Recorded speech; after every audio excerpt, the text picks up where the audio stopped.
Welcome to Chronic Combat Conversations, a live look at our best bets, picks, and predictions for UFC Vegas, Brunson versus Holland, with your hosts, TB Scouting MMA and the MMA Guru, back again after a week off to bring you UFC on ESPN 21, or the more commonly used UFC Vegas 22. Back at the Apex for just another card before the pay-per-view next weekend. And this is a kind of a sleeper of an event. I think this is one for the hardcore fans, if you know what I mean. Yeah, there's a lot of names here, top to bottom, that have either been promoted recently on Dana White's Contender Series, recently signed, or guys that we might have not seen in the octagon for a little bit that are getting their return. So I'm very excited to see how this all plays out. Wow, breaking news as we're recording here. Rob Font will fight Cody Garbrandt, UFC event May 22nd. Wow, that's a great fight. Yeah, that's a great way to get this started. A little breaking news. I'm sure it'll be old news by the time we get this up. That's true. But to start the card off, we have Julia Avila versus Julia Stoliarenko. I think right now, looking at the line, it's probably appropriately priced, and you might be able to find a little value on the underdog, but we should see Avila roll, so I'm not sure I have a play on this fight. Yeah, I agree with pretty much everything you've said. I do see Avila being the stronger, more powerful fighter. She's a natural 135er. She's got decent cardio. I'd say the biggest knock on her is she's kind of a fish out of water off of her back. Stoliarenko leaves a lot to be desired. Fought Yana Kunitskaya to a unanimous decision loss. Didn't look great there, but we know how smothering Yana can be. And that's a tough fight for her debut, so that certainly shows what they think of Julia. This is I would say this is honestly more even than maybe the line is showing. That being said, I don't really want to take a flyer on her. I don't know. There's some decent props out there, but nothing that I really feel super confident about. Maybe Avila by decision plus 110. Sure. Yeah, I guess if I'm making a pick here, it's going to be Avila. But if this fight gets to the ground, you could definitely see a sub from Stoliarenko. So if you want to take a shot on that, prop was like plus 500 somewhere that I saw it listed at one point. Honestly, I think that if you like that line of thinking, why not go fight doesn't go to decision plus 130? Or even under 2.5 plus 158. So at least you get both sides, because we've seen Avila come out and she smashed Gina Mazzani. I mean, I expect a lot more from Stoliarenko than Mazzani, but we've seen Avila have that power. All right. Yeah, that's definitely a good way to play both sides. And there could definitely be a lot of action here. You think you're making that play? Certainly something I'm thinking about. I hate to use the old cliche, I'll wait till weigh-ins. But with women's MMA, I might just hold my cards close to my vest till a little bit later if I get a little antsy. Let's move right along in that case.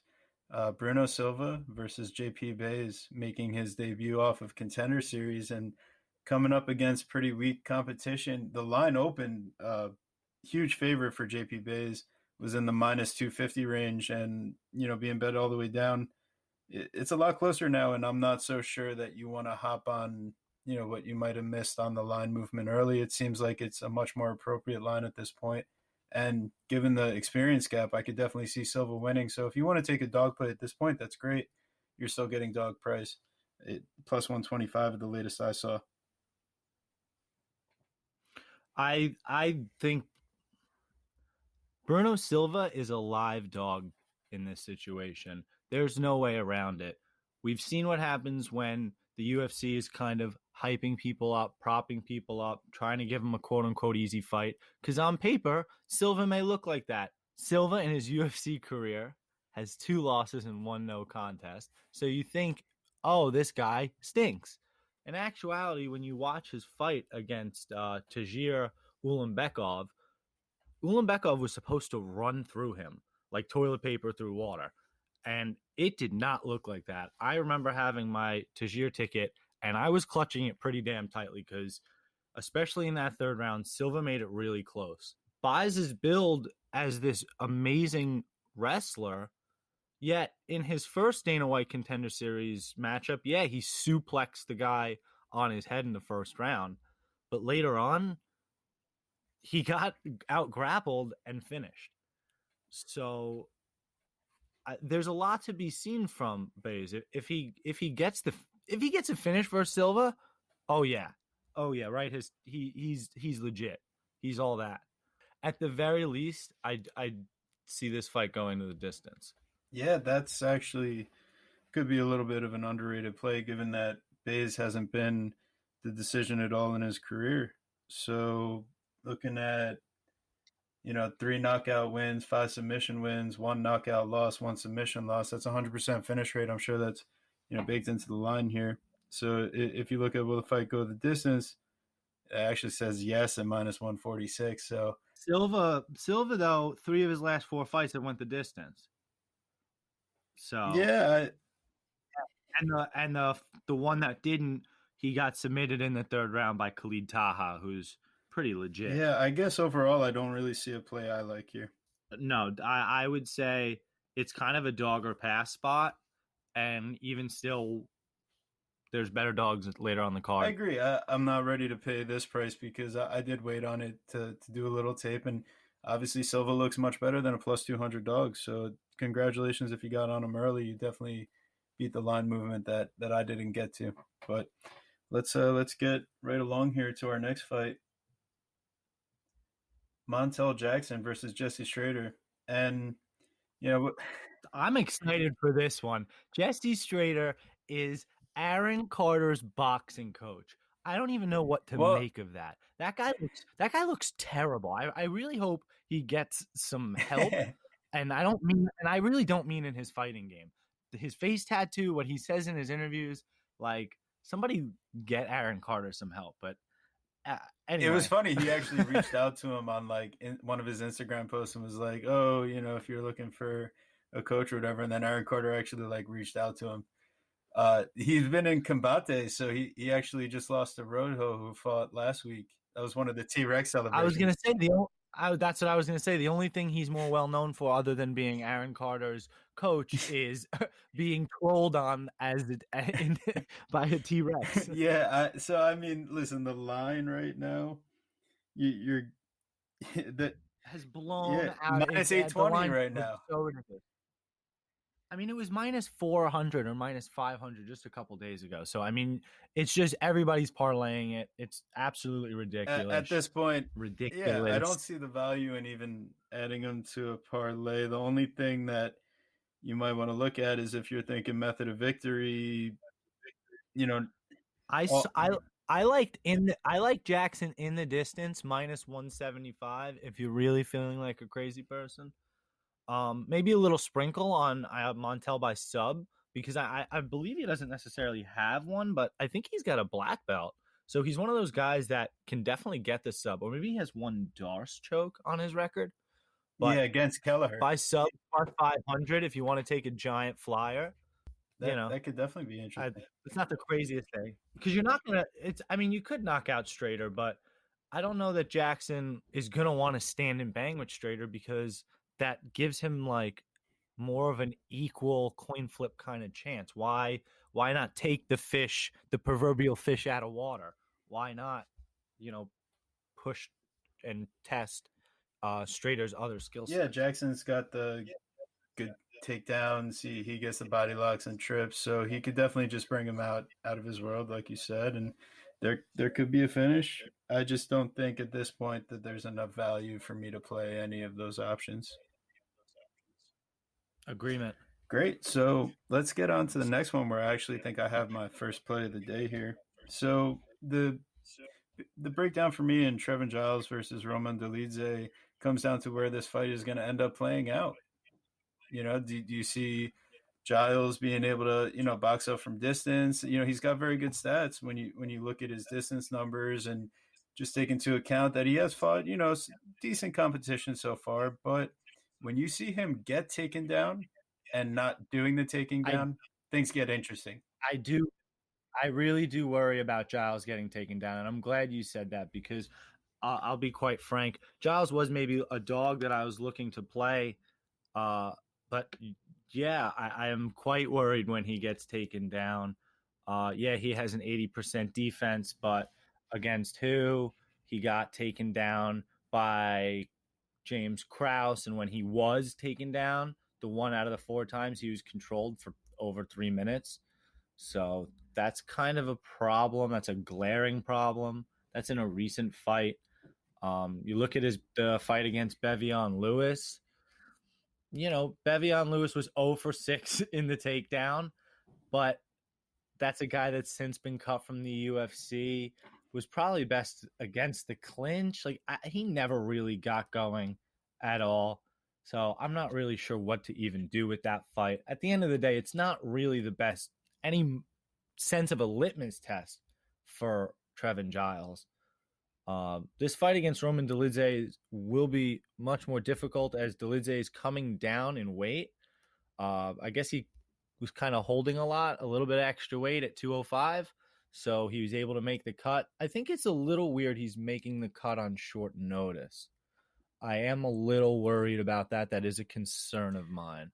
Even if he looks good at weigh-ins, how much did he drain his body? Yeah, I guess the thing I'm looking most towards in this fight is that Dolidze has shown, high level grappling in the sense that he knows how to get on top control, avoid being submitted himself, and then get to a dominant position. I think Alan was a much higher level grappler than Giles is.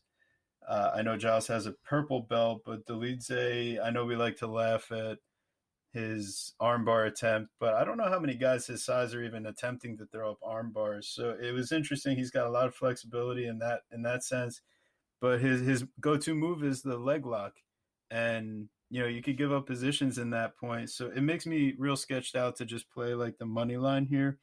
But the one line, if I'm going to play, is Roman Dolidze by submission plus 430. It's going to be not a full unit, but probably a half, and just get some real opportunity, because if he ends up on top or if he goes for that leg lock, I don't think he's as tough as Alan in that sense. His only two losses are Yeah, by submission. I, I certainly see where you're coming from. For me, I see Giles as somebody that's really tough, hard to finish, as we've seen in his past fights with uh, James Krause, getting finished sure by Mearshart and Zach Cummings by guillotine choke, but in the third round in both of those fights, he's very tough. One of the plays that I do like, if anything, lets me avoid playing either side like I've kind of been playing both sides of the fence so far. Fight to start round 3, minus 132. I think these guys are tough. I think if it goes to the ground, sure, Dolidze should have the advantage and should be on top of him. Like we've said, I am worried about Giles on the ground, but I think he can defend the choke long enough to not get submitted, to end up in a scramble position, to do something, to not get finished early. I don't see Dolidze as a whiz on the ground.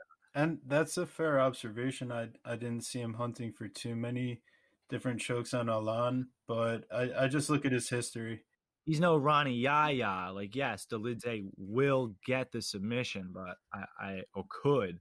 He's certainly live for it. I just, especially when you look back at his history, and he's been submitted by guillotine choke twice, by guys that aren't necessarily the highest level.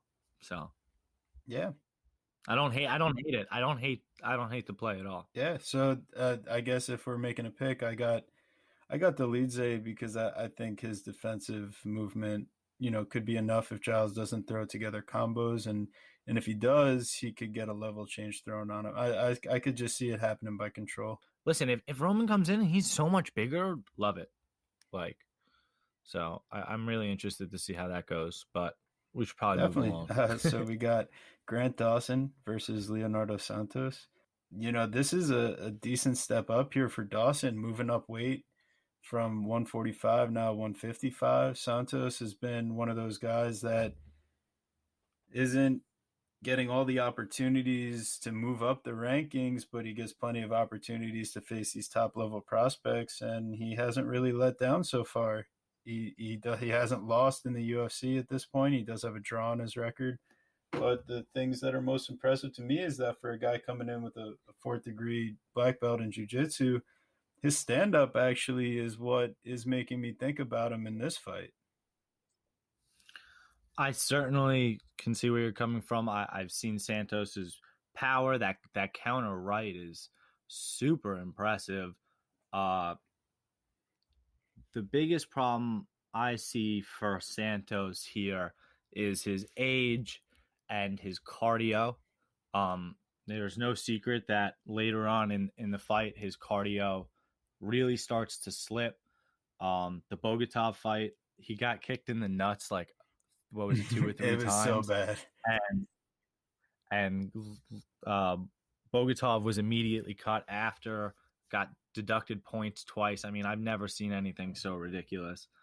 So he wins the fight.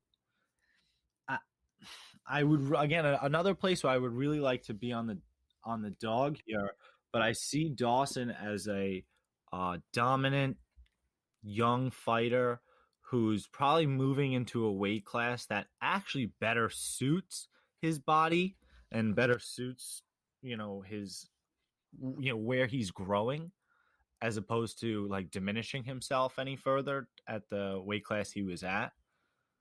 He really has dominant wrestling and grappling and will look to grind on Santos. And while Santos could really make it a close fight for those first couple rounds, I can see Dawson's cardio and continuing to wear on Santos to be a problem. That being said, Dawson on the feet has left me with a little to be desired in terms of some improvement in his striking game. Would you agree with that? Yeah, the only play I'm really looking at making, I don't think that Grant Dawson is going to get submitted. I would be very surprised. That would, be something that would have to come from some type of club and sub type of scenario. So if you're looking at Leonardo Santos by knockout plus 700, that could be interesting because I don't want to play him at plus 188. I feel like everyone's been moving the line a little bit. I don't feel comfortable on either side on the money line because there doesn't seem to be much value. Because I agree with you. I do think Dawson has this, but if it stays in the stand-up and Santos is able to stuff takedowns like he's been able to do in the past, I could definitely see a little action happening in the stand-up, and that's where Dawson's only, losses come by knockout. It wasn't like a takedown scenario, but that he's not beyond being hurt. No, nobody in the octagon is beyond getting hurt. I would say that similar to what we were worried about with Giles, Santos, sure, he's got good takedown defense, but if he gets taken down, even though he's a black belt, when he's on his back, he doesn't do enough. Somebody like Dawson, who could end up being the bigger, stronger, more aggressive fighter with better cardio, with the better game plan with James Krause, he could really end up grinding him out. All he needs is one, I think. And that's a problem. Yeah, and you have to take into account the age that Santos is coming in. He's 41 now, is it? Each fight with Santos, we have to worry how much he's going to age fight to fight. And with a fighter like Dawson, we have to consider, because he's so young, how much he's going to get better, how much he's going to improve from fight to fight at age 27. That's the age that you are growing, learning, training. I mean, he is essentially entering his prime, 27, 28, 29. Oh my God, he has his best fight years ahead of him. So if he wants to dominate at this weight class, this is a win that he needs. Yeah, I want to see him make that step up. So I'm not going to be placing a bet on Dawson, even though I really like how he looks as a prospect. And, I'm willing to pick him straight up, though. I will say that. But the plus 700 prop that I'm looking at is, just for a little bit of how the fight could play out. And we'll see how it goes. I guess I should throw out a little play. Nothing too crazy. Dawson by decision plus 125. Like I said, I'm not sure that he gets the finish. Maybe if you want to be crazy, Dawson by finish in the third round. Like I'm thinking the cardio issues, but there's a round grouping. You can do um, Dawson by round 3 or decision minus 110. Yep. So that's an interesting one. All right, yeah, because I'll tell you, I would definitely just pick Dawson straight up. I just don't want to put my money on it. So, getting to the next fight here, we have Marion Renault and Macy Chasson, and this is another one. I'll just say straight up off the bat, I don't really see much value in placing a bet on it due to a lot of unknowns here. I really like Marion Renault here. Again, another older fighter with low output that we kind of get worried about, but I really see this very, very similarly to the Alexis Davis Sabrina Mazo fight. Cheyenne's fought nobody. I mean, who has she fought, really? I mean, she's fought Shayna Young. She lost to Lena Landsberg, and Lena Landsberg took her down like twice. And Lena Landsberg's a kickboxer. So you're trying to tell me that her best win is versus Cheesecake Sarah Morris? Or her win versus Gina Mazzani? That's her best win? I don't disagree with that. I think like when you start looking at the other intangibles, it's tough to really feel great. I know, but so let me put it the other way. If you put Macy Chasson against her last 3 losses, Renault's last 3 losses, Pennington, Kunitskaya, or Kat Zingano, how do we think that goes, honestly, for Macy Chasson from what we've seen? Probably not great, but we have talked about younger fighters making improvements. And then when you also consider the fact that the fight was rescheduled because Renault had COVID, that can be certainly very scary and something that would want to take you off of it. That being said, I said that again. Marion Renault is a gym teacher, like at a school. So she's like pretty active quite often. She finds time to train as well. I don't know. There's just something here that's really, really striking me to play the dog. I yeah. I would yeah, there's something that's really striking me to play the dog. You can get Renault by decision plus 370. I think that's so juicy. You can get the fight to go to distance minus 156. I think that's a fair price. Yeah, I see, Chasson is just so big and powerful and in the physical department, Skinny little tree. I, Skinny little tree. Take her down, grind her out, push her up against the fence. yeah, just as long as you keep it, not even necessarily, just as long as you don't keep it at a super long striking kickboxing range. I honestly think Marion Renault has the boxing advantage. I just think she doesn't have the advantage at distance. Yeah, I just don't see the output.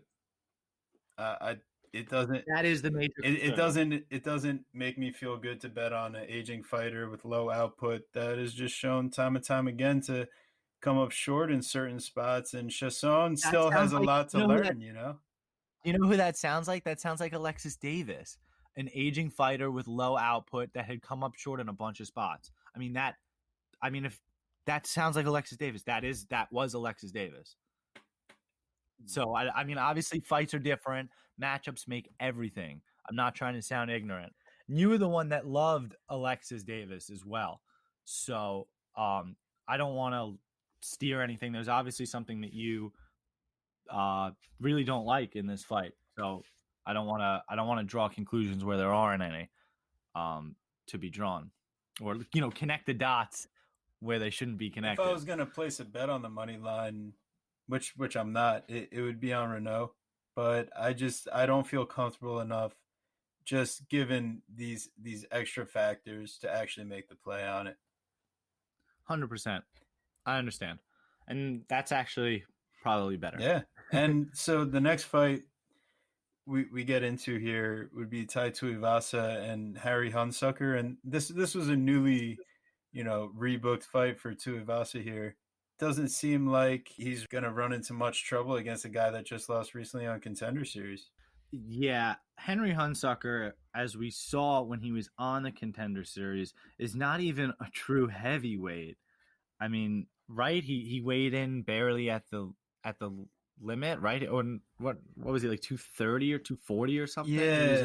He just It didn't. looked like he was just kind of bulk. He's like a bulked up light heavyweight. Like he should and could fight light heavyweight, but just Yeah, doesn't. the lines are opening up, and maybe you want to play under 1.5 or two of Asa first round. I just don't think that there's going to be a lot of inherent value on those plays.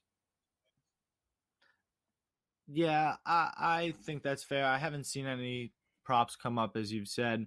I do like Tai Tuivasa. I do like him by finish. I do like him by finish early. I think my favorite prop, if I can get it, is kind of that round prop grouping. If they have that Tai Tuivasa round 1 or 2, probably have it at some mitigated odds. So I'd be interested to see what that number is if it's not too crazy.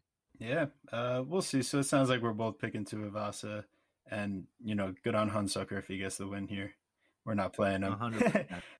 Kenan Song versus Max Griffin, a matchup that seeing Song come off a little bit of a layoff here. He seems to have been trying to make some strides in his cardio and really rounding out his complete MMA game, because Max Griffin is going to be a very difficult opponent as far as a complete stylistic matchup here. I could see Song maybe with the counter at some point. It makes the dog price not that interesting though, because once you start breaking down the entirety of their MMA games, you see that the favorite's priced that way for a reason. I just don't know that there's actually value on the money line. I actually like Griffin here a bit, and I'll tell you why. Griffin is somebody that's kind of been a little bit of an unlucky fighter when you look at his record. The split decision to Alex Oliveira. Essentially that means one judge gave him the fight. Tough decision versus Alex Morono, where he kind of came on in that third round, right? He beat Zalim Imadiov, who's not necessarily the best UFC fighter, but you get it done. He knocked Brahimaj's ear off. I mean, that was one of the most vile, disgusting, insane, crazy things I have ever seen. I mean, my God. I don't know what happened with that. Does anybody know? Yeah, but he was piecing him up way before that, using his footwork to avoid takedowns. And every time they got in the clinch, like even for half a second, he's pushing off and using his footwork to get away. His cardio has come along. Extremely well said. Extremely well said. So here's the thing with Song Kenan. How often do you find somebody signed into the UFC off of 2 losses? So he has 2 losses, and then they have a card in China, Bisping versus Gastelum. Bisping's retirement fight, takes it on 3-4 weeks notice after getting finished by GSP just to get a big check. And they need, a local fighter in the area, so they sign this guy. And he wins a couple fights. He beats Bobby Nash and Hector Aldana. So they keep him around. But I don't think that he's anybody that good. Who's he beaten? Derek Krantz and Callan Potter. Potter no longer with the promotion. Krantz, is he any longer with the promotion? I know Hector Aldana and Bobby Nash are no longer with the promotion. Yeah, it seems like they're building up an international prospect, and he's running into someone that probably, could keep on moving up the ranks here. Max Griffin, he's got a much better MMA game, like I said. I just don't know the minus 188, or 198, I'm sorry. That I don't want to necessarily play that straight up. I'm trying to stay away from parlaying too much. And like you said, what were you looking at there? I do like Max Griffin here, and I think Max Griffin by decision plus 120 is a fair play. I think Song Kenan is tough. We've seen him get finished to the body before by Israel Adesanya and by Brad Riddell. So I would look out for that. But that being said, Max Griffin isn't the kind of crazy finisher that those two are. Other than ripping off Brahimaj's ear, he had 1, 2, 3, 4, 5, 6, 7. He had 7 straight fights go to decision. So I think that that's fair. I think Griffin should be in command for most of this fight as he continues to use his footwork and his developing training. Yeah, I think ultimately the thing that's keeping me from making like a full play on this fight, maybe I make a degenerate play on the side here. I sometimes can't help myself, but ultimately, I do think that there is a live option on Sung to get a knockout with that counter right. It's powerful, and Griffin has been shown to, not keep his guard up sometimes when he's throwing a combo, and while his chin is held up, sometimes those guys that take a lot of punches and don't go down, it just makes me nervous to really want to make that play. He's held up to Cowboy Oliveira. He's held up to Mike Perry. He's held up to Thiago Alves. He's held up to Lucio Gillespie. Yeah, Brahimaj touched him too. Yeah, it's just touched him. It's a fight. Touched him. It's a fight. Yeah, He wasn't hurt. He wasn't rocked. He didn't get dropped. He's hittable. He's hittable because he's not an elite fighter. That's why he works on his circling and his footwork so now. You're telling me he's not an elite fighter, so it just makes me uncomfortable to talk about a guy at minus 198 like that and feel comfortable playing it with the inconsistency. I'm just not sure that Song Kanan is even UFC caliber. See, I do think he's a little bit slow, but I think he makes up for it in his toughness and boxing ability.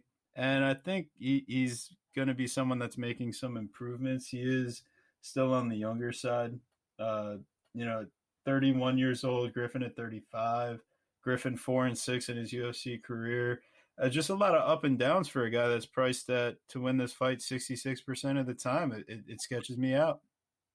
Listen, this is not a hill that I want to die on. If Song has any path to victory, it's by knockout. I mean, listen, circling, who am I picking? It's Griffin, definitely. I'm not sure I'm gonna make the play. Sounds like you got one, and I'll be rooting for you on it because I do think that is the most likely scenario of what happens. Our next fight, we got another up and comer here, Adriana versus Gustavo Lopez, a very tough fighter that I think is going to be someone who comes out and fights for your money. And we've seen Yanez extended. We've seen him go 5 rounds before. We've seen him in some really great fights for him where he just outclasses his opponent. Is this a classic case of a contender series guy kind of getting caught by someone that's not necessarily the sexy name? And I do halfway say that because if you look at Gustavo Lopez's Instagram account, he goes out of his way to try to be the sexy guy. And it's hilarious. He's wearing the robe with like the model. Like, oh my God, that was pretty funny. Nobody tries harder than Colby Covington, but that's for another day. It actually turned me off to wanting to bet Gustavo at first, seeing like kind of a couple of posts on his Instagram. But like overall, I think he's more of like one of those goofy, harmless guys in that sense. And like it seems like he showed up, with like a mindset. And when you see him fight Merab and some of those positions that he gets out of, some of the skills he shows on the mat, I think offensively this could be a serious problem if Yanez isn't able to stuff the takedowns and use his movement. Smaller cage could get interesting here. And that's one thing that Yanez, for as great as he's looked, and he has looked fantastic, we don't know how great he is at takedown defense because we haven't really seen a fighter that's really looking to do that. We haven't seen a fighter that really wants to kick his leg off, punish him, make it so he can't plant and throw those really awesome technical strikes, make it so he can't come in and out of distance and switch it up on his opponents. From what I saw from Yanez, he did kind of struggle when in the clinch. He did kind of get pushed up against the clinch, was able to kind of reverse out, but then got pushed back in by Victor Rodriguez early in that fight. which by the way, Victor Rodriguez, I mean, from Alaska FC or whatever. I mean, come on, he's a scrub.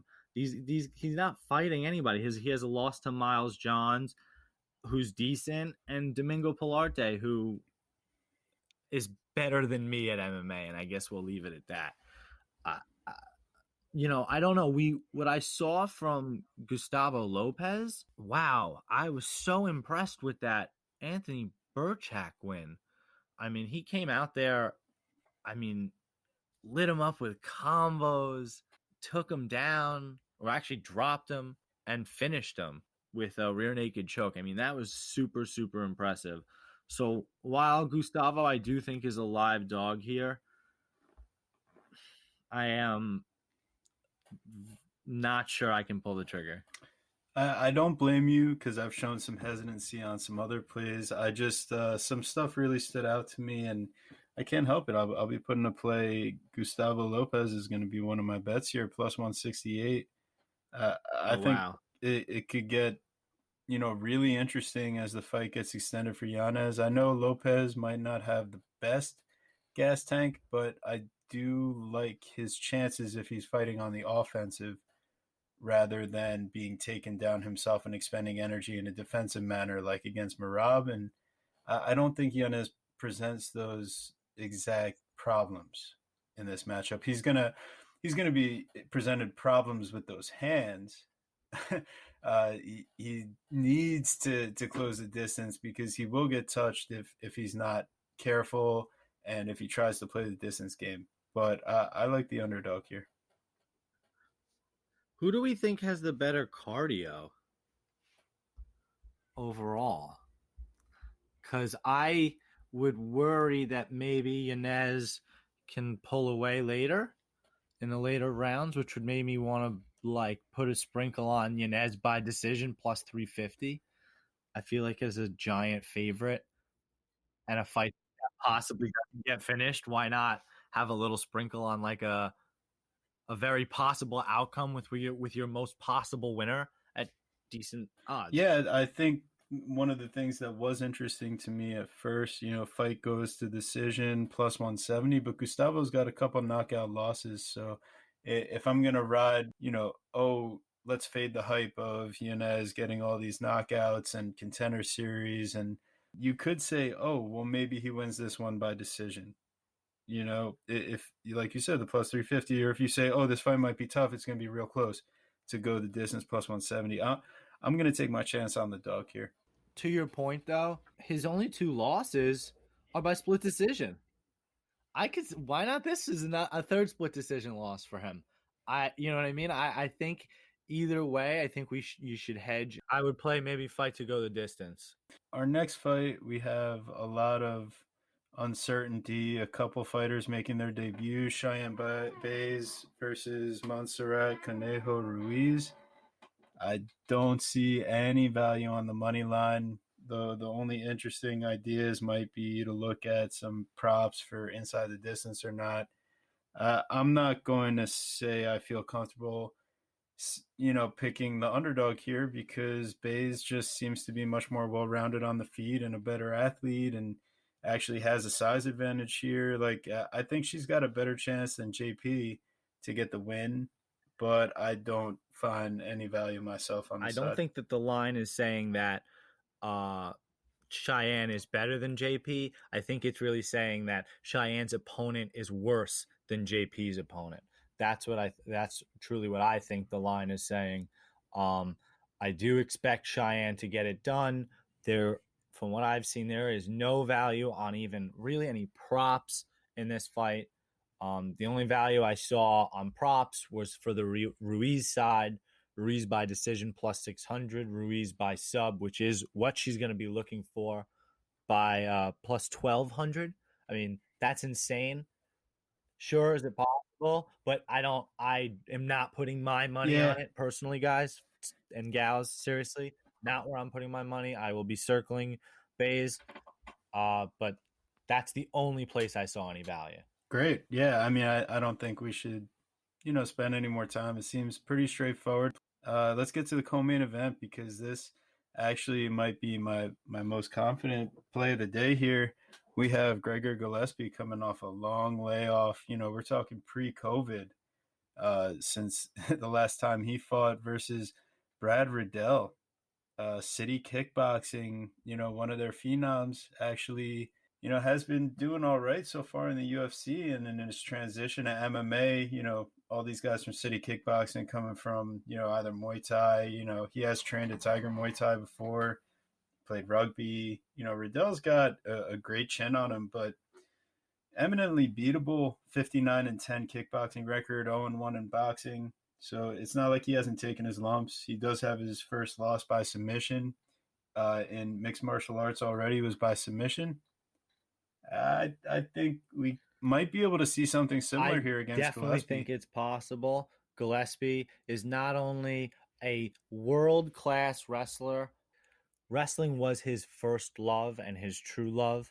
The only reason he didn't stay a wrestler is because Jordan Burroughs is in his weight class. And if anybody knows anything about wrestling, Jordan Burroughs is an absolute phenom. So he transitions to MMA, has fairly good success at it, is billed as a Khabib type guy, gets absolutely dismantled by Kevin Lee, breaks his jaw, takes some time off. I do really like Gregor Gillespie here. Probably my favorite play of the night, or at least one of them. I am worried about him getting the finish because I'm worried still about how tentative he might be from getting his jaw broken. Sure, he's been training hard, but psychologically, still co-main event.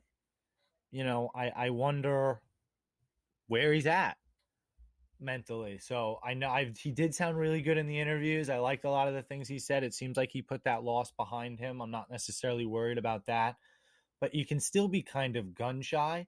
So it makes me maybe lean towards Gillespie by decision plus 240. Riddell is somebody that's so dang tough. It's one of the things that makes him so exciting, and almost one of the reasons why when the fight got booked, I'm like, ooh, I like Riddell here. And then I dug a little bit deeper. I'm like, he's got no chance keeping the fight standing. But his stand up is really good, and he's tough as nails. So that might be where I lean. Yeah, I feel like if you're gonna play the underdog, you have to do it by knockout, because I just don't see how he's gonna win 15 minutes or 7.5 minutes against Gillespie, because you're talking about a four-time All-American, Division One NCAA. He holds, his school record for the most career wins. He has 7 takedowns per 15 minutes in the octagon, so it's not like it doesn't transfer over. A lot of these guys that don't use their wrestling, when you watch the Kevin Lee fight, I mean, Kevin Lee had a huge reach advantage, and additionally, he was squatted down in his stance the entire time to dissuade the takedown.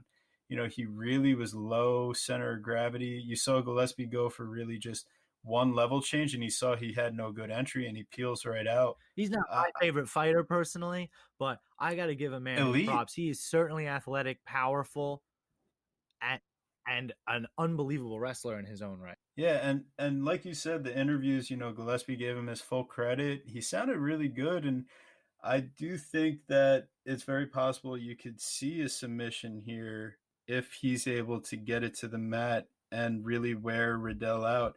You saw Magomed Mustafayev really able to grapple Riddell, take him down 8 times. I know there wasn't enough control in the long run because he gets knocked down in the first minute that fight.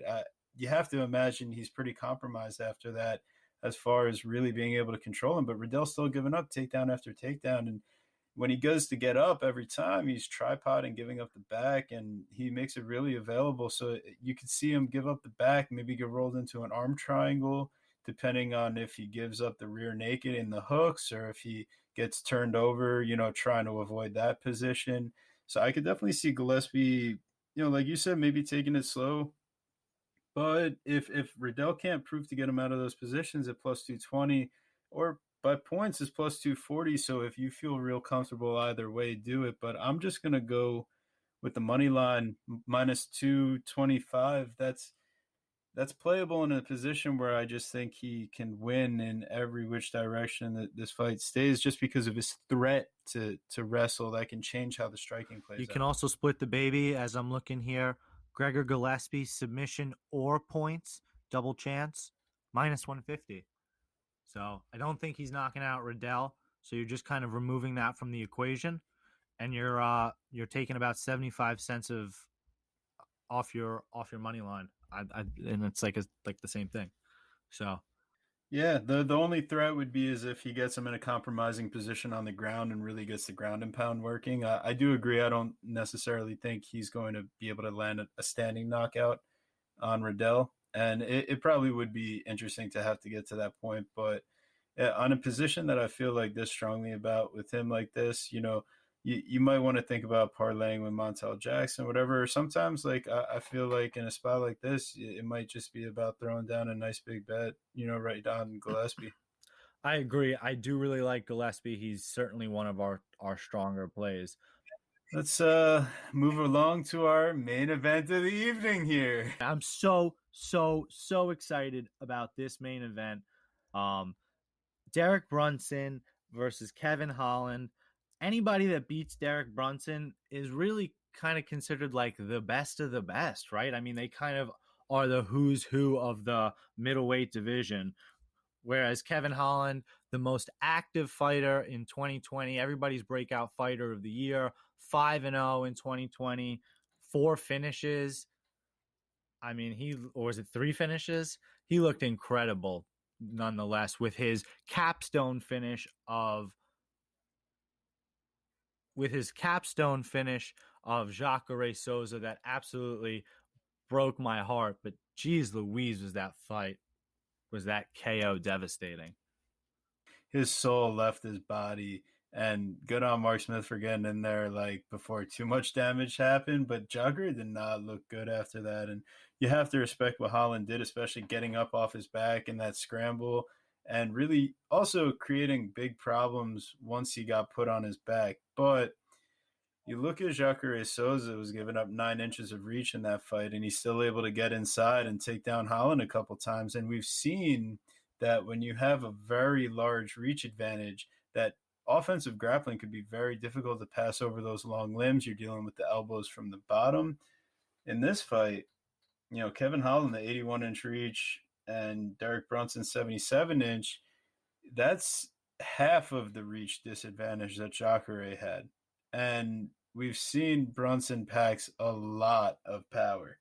So you could really see him get inside here and force the clinch. And our biggest question is Holland going to have the power to put out Brunson in the first round, or is he going to get, you know, weighed down on for a little bit here and More get some of that breaking gas tank news. theft?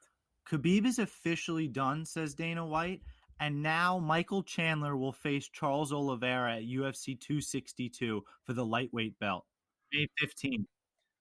Oh, wow. That's some breaking news right there. I mean, come on. Whoever thought Khabib was coming back?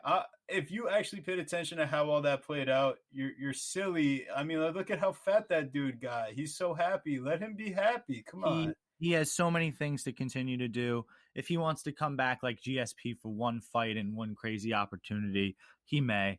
But he certainly let him retire now. Let the lightweight division move on. Let the purest matchup happen. Nobody wants to fight. Nobody wants to fight Charles Oliveira. So let Michael Chandler do it. I love it. I really love that.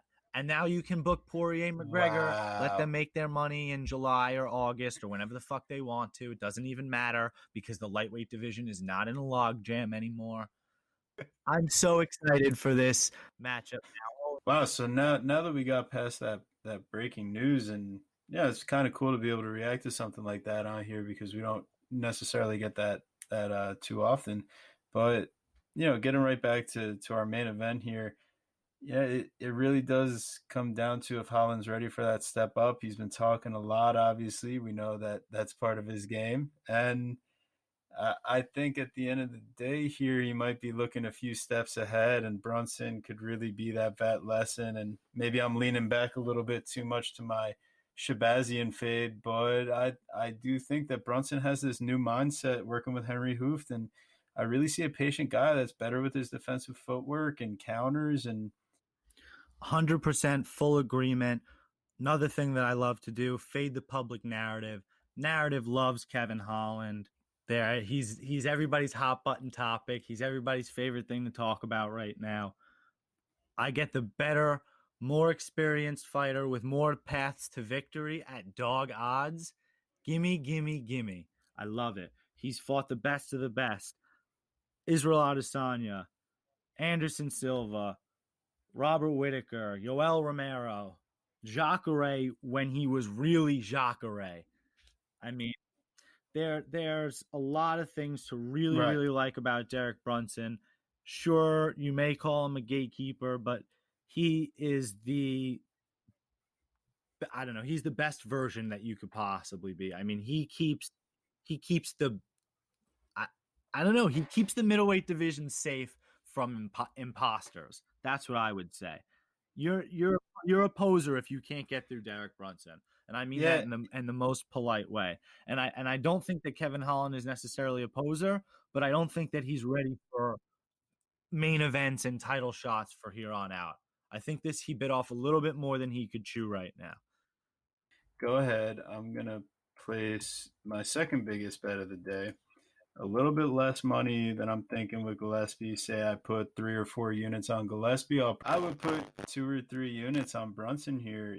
It just seems like the value's there as far as the experience. You know, he's won by 11 knockouts, 4 submissions, 6 decisions. I saw Kevin Holland on the bottom against Darren Stewart. I really didn't like what I saw late. I know he gassed himself out going for the finish on the feet. You know, you can say what you want, but Brunson up to plus 142, plus 150 on DraftKings. I might keep going once you see them at face off. So don't jump right away unless you see some action going the other way, because the line was actually tighter a little earlier this week. I mean, Brunson's been in a main event spot before. He's not new to this. I think he's ready for this position. And I think he capitalizes on it. I think he really relishes the opportunity to shut up not only Kevin Holland, but Dana White, the UFC, the trash talkers, all of that. I think he has a lot to prove. I still think he has a chip on his shoulder. And I'm taking Derek Brunson here. Great. Money line. So that just about wraps it up. Just to give you a quick clue about what I was looking to play again, we were looking at the Delize sub, Santos knockout. Those are going to be real small plays just on some long shot props. Then we're looking at Gustavo Lopez as an underdog, and we're looking at Derek Brunson as an underdog. And our big favorite of the evening for me is going to be Gregor Gillespie. Yeah, I really liked Gregor Gillespie. I really like Derek Brunson. I find myself most likely on Tai Tuivasa if I can get that round group prop. I did like Max Griffin, to be quite honest. Might find myself on Marion Renault. Great. And that wraps me up pretty comfortably. Yeah. So get out there and make your play. Let's see the weigh-ins. Should be fun. I always like to see how people look coming in, but I'm just excited to get these fights going because we're going to learn a lot about the division. This actually is a pretty decent card compared to the two that we had sandwiched between UFC 259. Those cards were garbage. Last week's card was so disappointing. This week's card hopefully is much, much better and much more satisfying. Next week's card, UFC 260. Do not miss that. Make sure you tune in. Make sure you tune in. Tell your friends. Tell your grandma. Tell everybody. Chronic Combat Conversations coming to a town near you. Please make sure to subscribe to our YouTube channel and throw our videos alike at Chronic Combat Conversations. Check out our podcast on Apple Podcasts. Please subscribe, give us a 5-star rating, tell us what you think. Follow us at Chronic Combat on Twitter for any additional updates. You can follow my amazing partner, TB Scouting MMA, on Instagram, Twitter, Verdict, and Tapology. And you can follow me, _MMA Guru, on Instagram, Twitter, Verdict, and Tapology. Thank you so much for tuning in, and we'll see you next week.